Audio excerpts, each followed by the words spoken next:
कृपया चैनल को सब्सक्राइब करें। धन्यवाद। ओम नमः शिवाय। हर हर महादेव। भगवान भोलेनाथ आप सभी पर सदैव अपनी कृपा बनाए रखे। मित्रों, देवों के देव महादेव बहुत ही भोले माने जाते हैं, इसलिए उनका एक नाम भोलेनाथ भी है। पौराणिक मान्यतानुसार भगवान शंकर को प्रसन्न करने के लिए किसी भी तरह के खास विशेष पूजन की आवश्यकता नहीं होती, क्योंकि कहा जाता है कि वह अत्यंत ही भोले हैं और अपने भक्त की मन से की गई क्षणिक मात्र की भक्ति से ही वह प्रसन्न हो जाते हैं।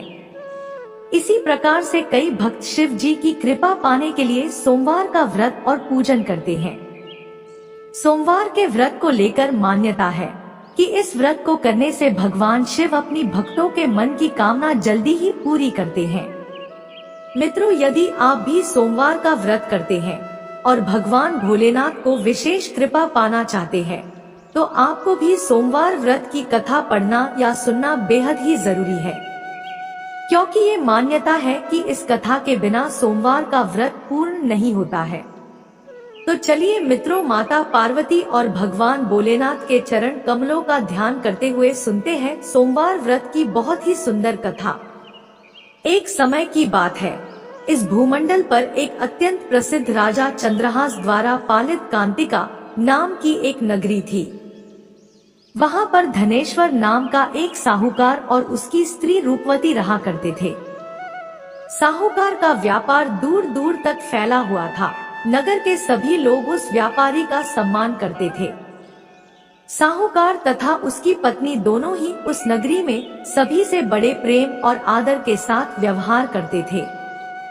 घर में धन धान्य आदि की कमी नहीं थी, लेकिन उनको एक बड़ा दुख था कि उनकी कोई संतान नहीं थी।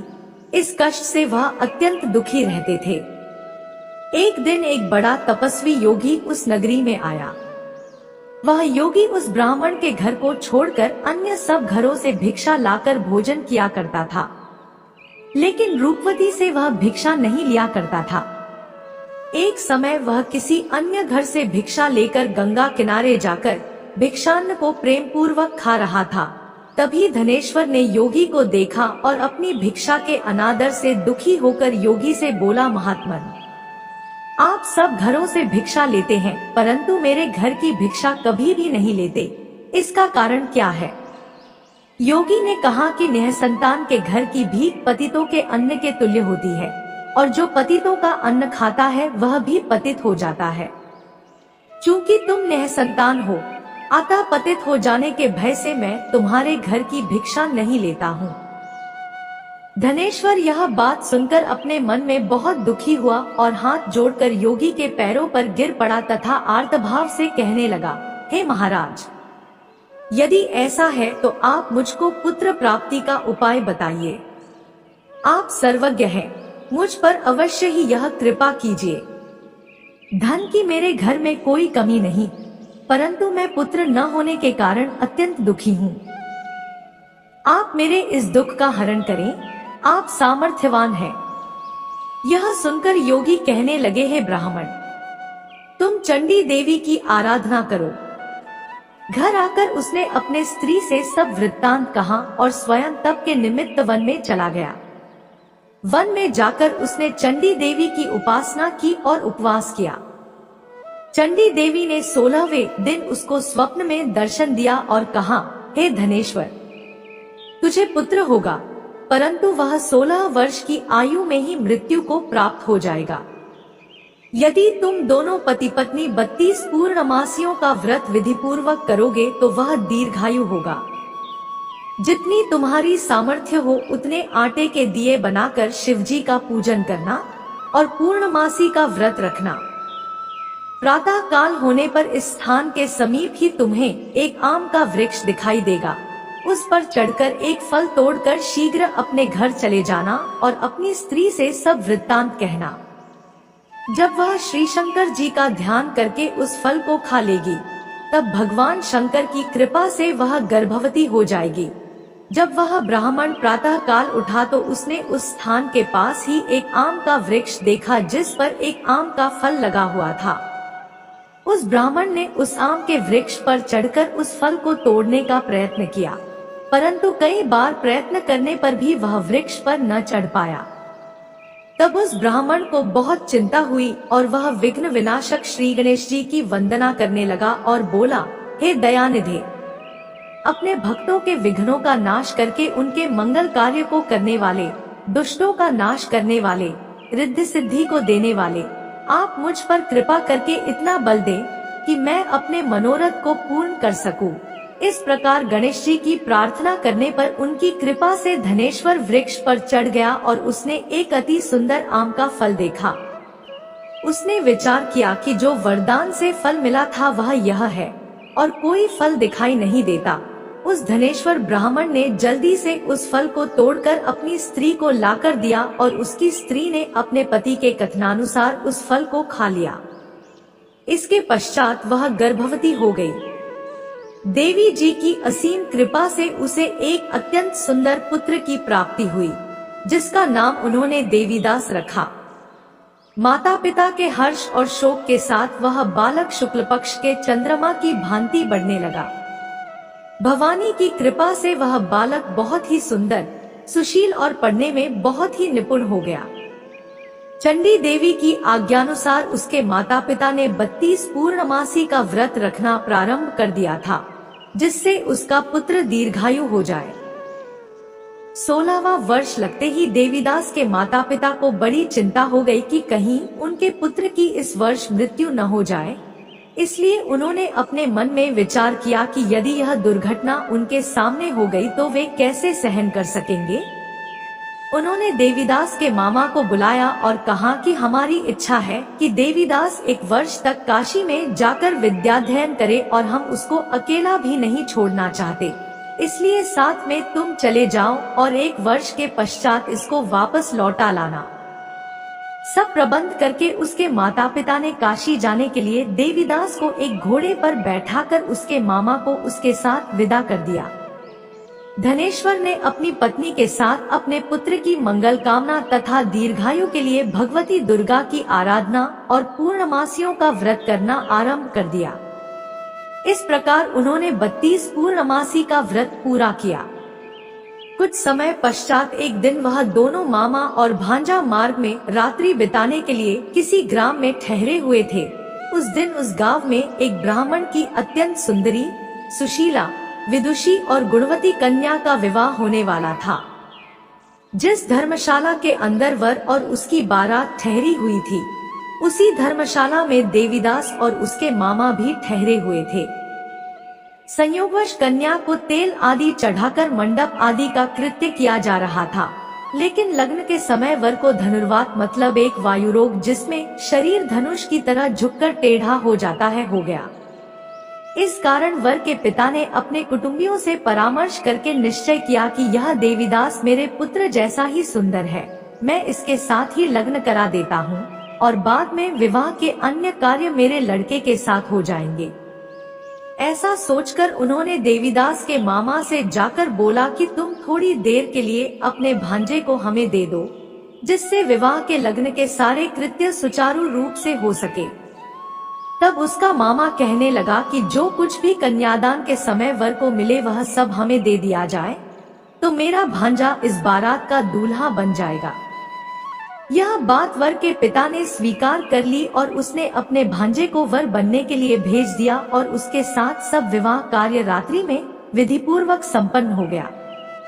पत्नी के साथ वह भोजन न कर सका और अपने मन में सोचने लगा कि न जाने यह कैसी स्त्री होगी। वह एकांत में इसी सोच में पड़ गया तथा उसकी आंखों में आंसू आ गए। तब वधू ने पूछा कि क्या बात है, आप इतने उदासीन व दुखी क्यों हो रहे हैं। तब उसने सब बातें जो वर के पिता व उसके मामा में हुई थी उसको बतला दी। तब कन्या कहने लगी कि यह ब्रह्मा विवाह के विपरीत कैसे हो सकता है। देव, ब्राह्मण और अग्नि के सामने मैंने आपको ही अपना पति बनाया है, इसलिए आप ही मेरे पति हैं। मैं आपकी ही पत्नी रहूंगी, किसी अन्य की कदापि नहीं। तब देवीदास ने कहा, ऐसा मत करिए, क्योंकि मेरी आयु बहुत कम है। मेरे पश्चात आपकी क्या गति होगी, इन बातों को अच्छी तरह विचार लो। परंतु वह दृढ़ विचार वाली स्त्री थी। बोली कि जो आपकी गति होगी वही मेरी गति होगी।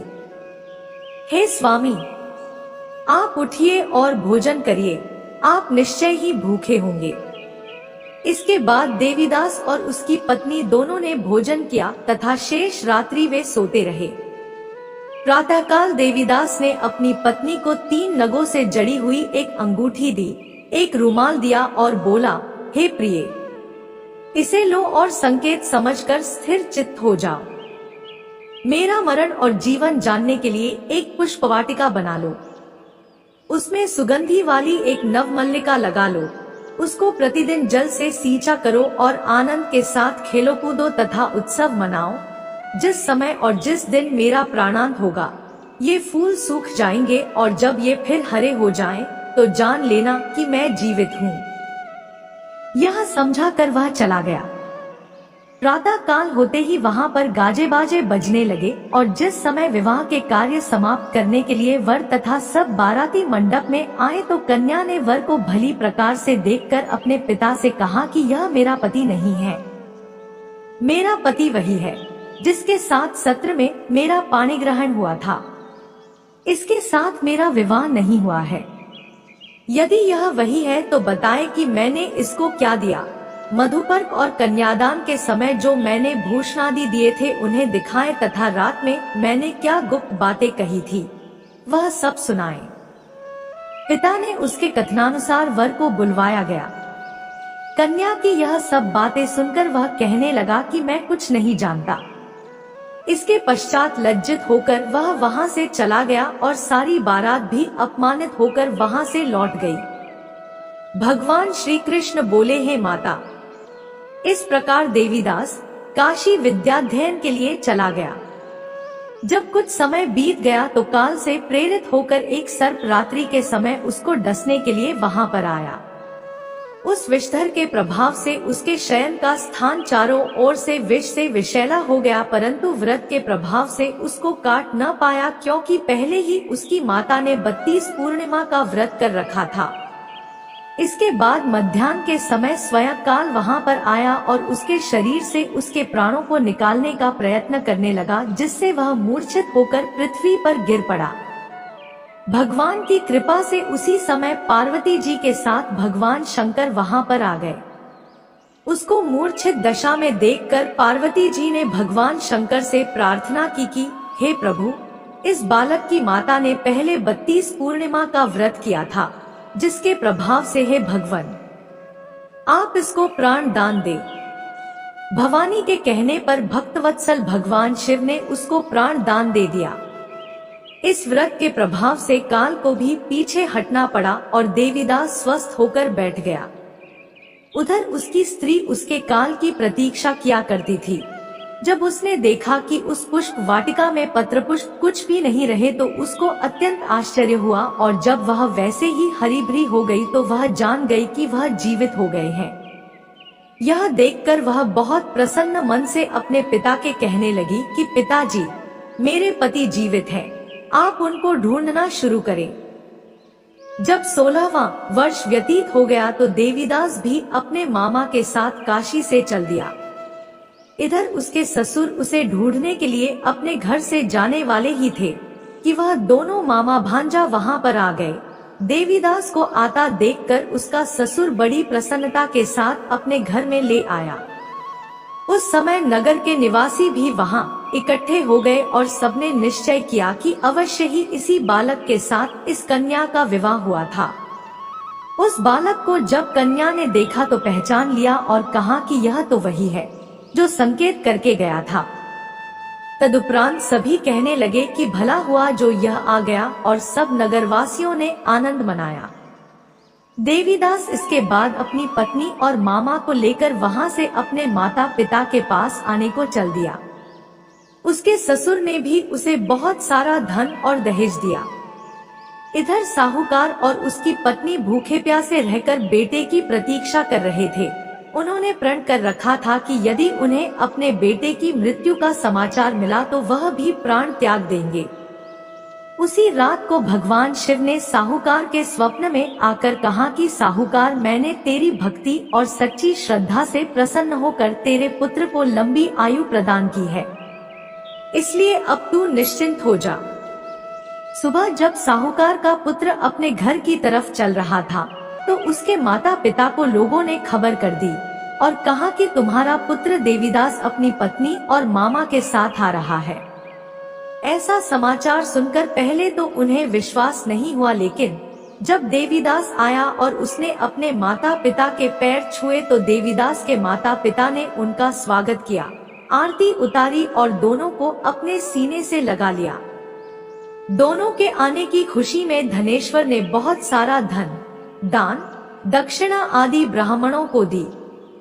इसी प्रकार जो कोई भक्त भगवान भोलेनाथ को सच्चे मन से पूजा अर्चना करता है और सोमवार व्रत करता है तो भगवान भोलेनाथ की कृपा से उसके सभी दुख दूर होते हैं और सभी मनोकामनाएं पूर्ण होती हैं और उसका सदा ही कल्याण होता है।